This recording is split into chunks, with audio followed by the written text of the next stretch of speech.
આજે આપણે માર્કેટમાં તૈયાર મળે છે તેવી એકદમ ક્રિસ્પી પોટેટો ફ્રેન્ચ ફ્રાઈસ ઘરે બનાવીશું.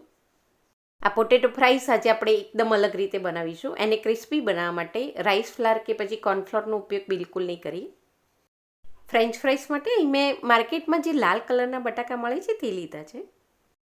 સામાન્ય રીતે આપણે જે સફેદ બટાકાનો ઉપયોગ કરતા હોઈએ છીએ એના કરતાં લાલ બટાકા થોડાક વધારે કડક હોય છે.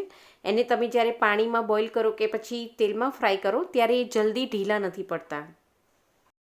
માર્કેટમાં જે તૈયાર બ્રાન્ડેડ ફ્રેન્ચ ફ્રાઈસ મળતી હોય છે તે બધી જ આ લાલ બટાકામાંથી બનાવવામાં આવે છે.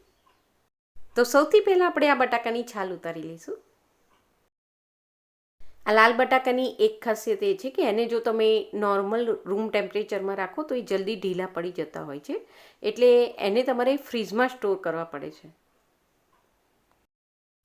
ફ્રેન્ચ ફ્રાઈસ બનાવવા માટે બટેકા છે એ બને એટલે આપણે થોડીક મોટી સાઇઝના લેવાના છે. તો મોટા બટાકા લેશો તો એનાથી શું થશે કે એની સ્ટ્રીપ્સ છે એકદમ લાંબી થશે, એટલે માર્કેટ જેવી જ માર્કેટમાં જે મળતી હોય છે એકદમ લાંબી સ્ટ્રીપ્સ એવી જ બનશે. અને આને કટિંગ કરવા માટે અહીંયા આપણે એકદમ ધારદાર છરીનો ઉપયોગ કરવાનો છે. તો પહેલાં આપણે આ રીતે આડી સ્લાઈસ કાપી લઈશું અને પછી એ બધી ભેગી કરીને હવે એની પર ઊભો કટ મારીશું. જુઓ, આ રીતે આપણે તેને કાપી લેવાનું છે. તો આ રીતે પોટેટોમાંથી આપણે થોડીક પાતળી હોય એવી ફિંગર ચિપ્સ બનાવીને તૈયાર કરી લઈશું. અને આ બટાકા છે એટલે કાપ્યા પછી તરત જ કાળા પડવા લાગશે, એટલે તરત જ આપણે તેને પાણીમાં નાખતા જઈશું.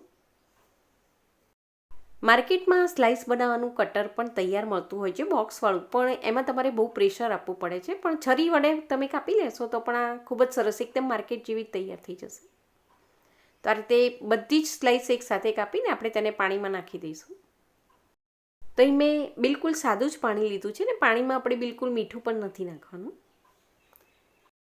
10થી 15 મિનિટ માટે બટાકાની સ્લાઇસને આ રીતે તમે પાણીમાં નાખી રાખશો એટલે શું થશે કે બટાકામાં જે વધારાનો સ્ટાર્ચ હોય છે એક્સેસ, એ બધું જ આ પાણી છે એ એબ્સોર્બ કરી લેશે ને પાણી એકદમ વ્હાઇટ કલરનું બની જશે. હવે આપણે શું કરવાનું છે કે એક મોટા વાસણમાં આ રીતે પાણી બોઇલ કરવા મૂકીશું અને પાણી બોઇલ થાય એટલે તરત જ પોટેટો ચિપ્સને આપણે તેમાં નાખી દઈશું.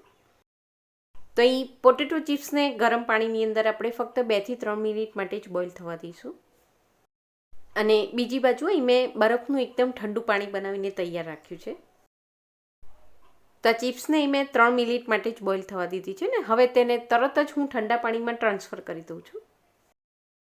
તો અહીં તમે જોઈ રહ્યા છો કે ચિપ્સને મેં બિલકુલ ઓવરકુક નથી કરી, 2થી 3 મિનિટ માટે જ બોઇલ કરી લીધી છે ને આ હજી એકદમ કડક જ છે. બરફના પાણીમાં 5 મિનિટ માટે રાખ્યા પછી હવે આપણે તેને એક કોટનના કપડામાં લઈ લઈશું. અને કપડાથી આ રીતે બરોબર લૂસીને આપણે તેને એકદમ ડ્રાય બનાવી લેવાની છે. લાલ બટાકામાંથી તમે ફ્રેન્ચ ફ્રાઈસ બનાવશો તો એને અહીં તમારે ડબલ ફ્રાય નહીં કરવી પડે અને એને કડક બનાવવા માટે તમારે કોર્નફ્લોર કે પછી ચોખાના લોટનો ઉપયોગ પણ નહીં કરવો પડે. બજારમાં જે ફ્રેન્ચ ફ્રાઈસ મળે છે તેવી જ એકદમ કડક બનશે. કોટનના કપડાથી એકદમ ડ્રાય કરી લીધા પછી અહીં આપણે તેને ઝીપ બેગ કે પછી કોઈ પણ એરટાઇટ કન્ટેનરમાં આ રીતે ભરી લેવાની છે. આ રીતે તૈયાર કરી લીધા પછી એને આપણે તળીએ એ પહેલાં 3થી 4 કલાક માટે ડીપ ફ્રીઝરમાં સેટ કરી દેવાની છે. તો ફ્રેન્ચ ફ્રાઈસને આ રીતે તૈયાર કરીને તમે ડીપ ફ્રીઝરની અંદર 1 મહિના માટે સ્ટોર કરી શકો છો, તે બિલકુલ નહીં બગડે. અને પછી જ્યારે તમારે ફ્રાય કરવી હોય ત્યારે બહાર કાઢીને તેલમાં નાખી દેવાની. આ રીતે તળવા માટે અહીં તેલને આપણે એકદમ હાઈ ફ્લેમ પર ગરમ કરી લઈશું. હવે અહીં ફ્રીજમાંથી કાઢીને આપણે તરત જ તેને તળવા માટે નાખીશું, એટલે ફ્રેન્ચ ફ્રાઈસ જે એકદમ ઠંડી હશે, થોડી પાણીવાળી હશે, એટલે તેલની અંદર આ રીતે મોટા મોટા બબલ્સ આવવા લાગશે. હવે આ ફ્રાઈસ છે એ જેમ જેમ તળાતી જશે, કડક થતી જશે, એમાંથી પાણી બળતું જશે, એમ આ તેલ પરના બબલ્સ પણ થોડા ઓછા થતા જશે. તો હવે અહીં આપણે જોઈ રહ્યા છે કે તેલમાં જે બબલ્સ હતા મોટા મોટા એ બધા જ બેસી ગયા છે.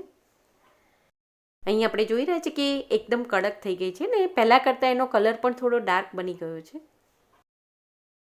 તો અહીં એનો સરસ કલર આવી ગયો છે. બહુ લાલ કરશો તો એનું ઉપરનું લેયર છે એ થોડું સ્વાદમાં કડવું બની જશે. તો આ રીતે આપણે તેને તળાઈ જાય એટલે બહાર કાઢી લઈશું. તો લાલ કલરના બટાકામાંથી એકદમ માર્કેટ જેવી જ ફ્રેન્ચ ફ્રાઈસ અહીં તમે ઘરે પણ બનાવી શકો છો. જરૂરથી બનાવીને એકવાર ટ્રાય કરજો.